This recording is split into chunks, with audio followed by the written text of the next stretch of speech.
Salama tompoko, avy atrantsika dia hitoya ny amin'ny resaka momba ny fahamasinana tamin'ny hery-motsika efa niresaka an'izay androany dia hojerevantsika manokana kosa ny amin'ny fomba atao mba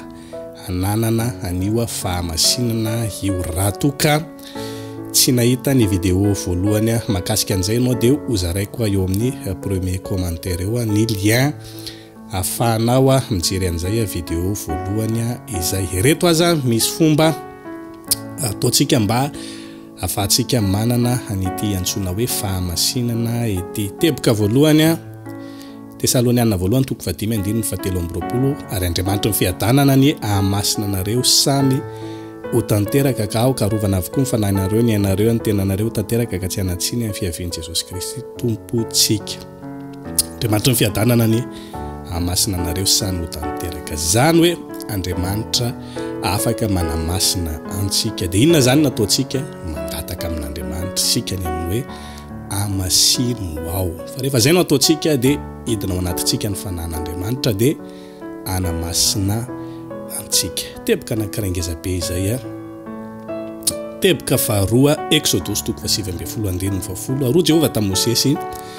andehana ho eny amin'ny olona ka manamasina azy anio sy ampitso ary ampanasao ny fitafiny izy. Ho Jehova tamin'i Mosesy mandehana eny amin'ny olona ka manamasina azy. Izany hoe mpanompon'Andriamanitra dia manana asa goavana ny amin'ny fanamasinana ny fiangonana. Amin'ny fomba ahoana nefa zany amin'ny fomba maro isan-karazany fananarana ny mpino rehefa misy zavatra tsy mety ataony ny amin'ny toriteny izay atao. Matetika ny mpanompon'Andriamanitra tsy dia tena mitory loatra ny amin'ity fahamasinana ity satria ity dia mesazy tsy dia tena zakan'ny olona loatra amin'ny ankapobeny, mesazy tsy dia tena tian'ny olona loatra ary mikitikitika karazam-pahotana maro isan-karazany satria rehefa fahamasinana zay no resaka dia avy hatrany dia anadio an'ilay tena fiainanao ny tena tanjona ka somary rara be no andrenesana an'izany eny anivon'ny fiangonana eny anefa dia manana mission ngeza be mihitsy ny mpanompon'Andriamanitra mba anamasina ny mpino ao aminy. Ka noho izany entanina ny mpanompon'Andriamanitra tsy kely soroka fa anambara marina amin'ny olona ny sitrapon'Andriamanitra mahakasika an'izany fahamasinana izany satria manana andraikitra lehibe ianao mpanompon'Andriamanitra mba ahatonga ny fiangonanao ho masina. Tsy Andriamanitra irery ihany no manamasina antsika na koa ny mpanompon'Andriamanitra fa indrindra fa isika ihany koa. Petera voalohany toko voalohany 5:10 fa araka ny fahamasinana ilay niantso anareo dia aoka mba ho masina koa ianareo amin'ny fitondran-tena rehetra. Aoka mba ho masina koa ianareo. Tsy antehitra fotsiny amin'ny pasteur tsika na amin'izay mpitory teny eo hoe zareo zany manamasina antsika mila mitory eo sy ny sisa. Tsy antehitra fotsiny koa tsika hoe Andriamanitra manamasina antsika avy amin'ny alalan'ny fanamasina dia hivavaka fotsiny tsika dia ho masina, fa manana andraikitra ngeza be koa tsika aoka ho masina ianareo. Inona zany no andraikitra zay? Goavana miandry antsika amin'ity fahamasinana ity mba hahatonga antsika hanana an'izany fahamasinana izany. Ohatra fantatritsika fa rehefa miresaka amin'ny olona tsika dia tsy dia tena voafehantsika loatra amin'ny fitenitsika sy ny firesakitsika fa lasa miafarany amina resaka fosafosa foana.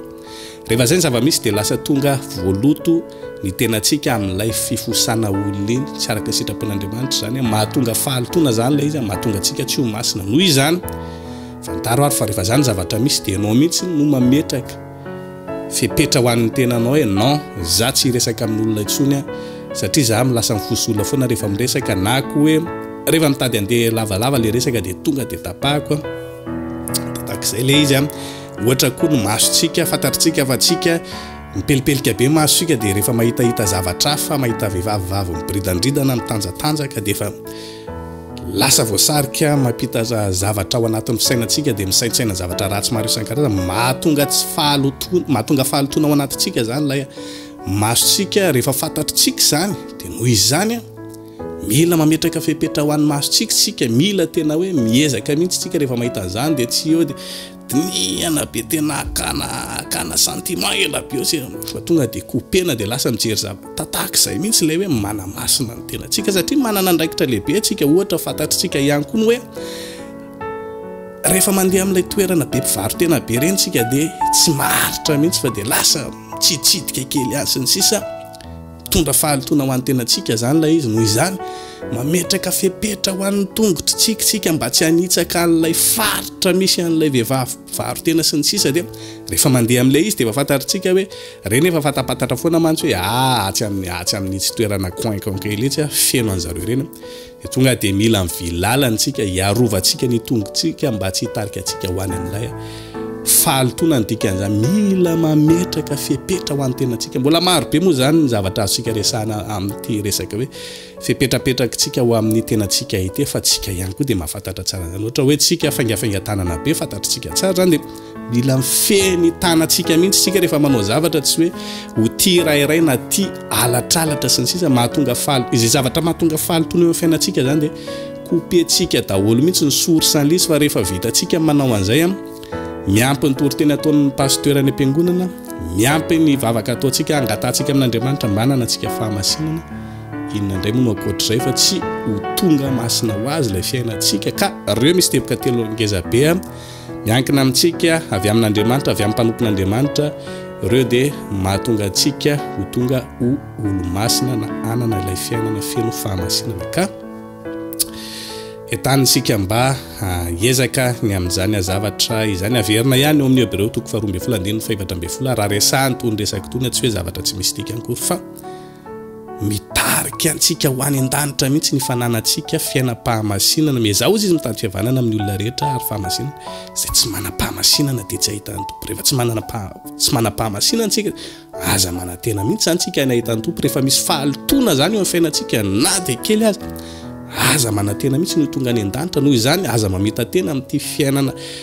fiainan-danitra ity na ty fanarahantsika ny lalan-danitra ity aza mamita tena mihitsy ka hoe sady anompan'Andriamanitra no hiaina ao anaty fahaltona maro isan-karazany dia rehefa ho tonga ny fotoana ka hialago eto amin'ity tany ity na rehefa tonga ny fotoana ka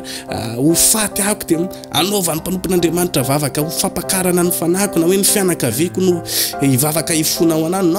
no rehefa tsy voareglentsika dia nizao izany zavatra rehetrarehetra zany ka sady miaina anaty fahaltontsika manompo an'Andriamanitra aza manantena pokaty mihitsy fa tsy maintsy ho any amin'ilay fahaverezana mandrakizay ny fanahintsika noho izany araraoto fa mbola fotoanan'izao mbola miaino antsika hatrany